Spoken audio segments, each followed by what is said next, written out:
May hindi ka ba naipasa na subjects? O feeling mo kulang pa ang reading at math skills mo?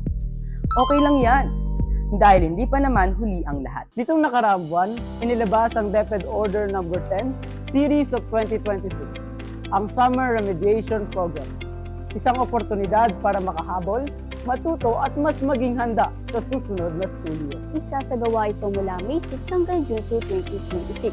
Layunin nitong palakasin ang foundational skills at matulungan ng learners na makasabay at maging handa sa susunod na grade level. May 4 na programang maaaring salihan, aral, summer reading, para sa mga learners na nangangailangan ng tulong sa pagbabasa.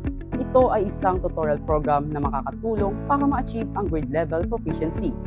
Ito ay para sa mga incoming grades 2, 3, and 4 learners na sa emerging levels at grades 5 to 11 learners na sa frustration level sa English. Aral Summer Mathematics. Ito ay para mas mapalakas ang basic math skills sa pamamagitan ng guided practice at targeted instructions. Ito naman ay para sa mga incoming grade 2, 3, at 4 learners na nasa not proficient to low proficient levels. Ang Senior High School Remediation Program naman ay para sa mga grade 12 learners na nahihirapan sa English at Math na nangangailangan ng dagdag na suporta para maging ready sila sa huling taon nila sa senior high school. Dito kasama ang mga incoming grade 12 learners na nasa frustration level sa English o nasa not proficient or low proficient levels in mathematics.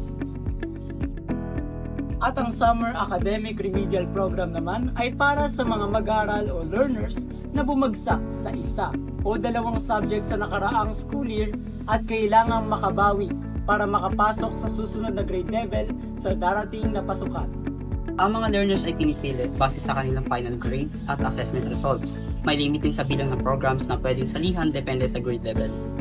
Ang tutoring session ay mangyayari mula Monday to Thursday. Ang Friday ay para sa home-based learning kung saan magsasagot sila ng learning materials. Mas tutok na din ang pagtuturo dahil maliit ang class size natin. 1 hanggang 10 bata ang naka-assign kada tutor at 2 oras lamang bawat araw ang remediation sessions. Sa SARP, ang final grade ay average upang makuha ang recomputed final grade. Kailangan makakuha ng 75 pataas para ma-promote sa next grade level. Kasama rin sa programa ang tulong mula sa teachers, tutors at maging sa mga magulang dahil may monitoring, assessments at individualized support para sa bawat learner. Hindi lamang ito tungkol sa grades. Ito ay tungkol sa pagbangon, pagkatuto at pagbuo ng kumpiyansa sa sarili. Sa Summer Remediation Program 2026, walang maiiwan. Lahat may pagkakataon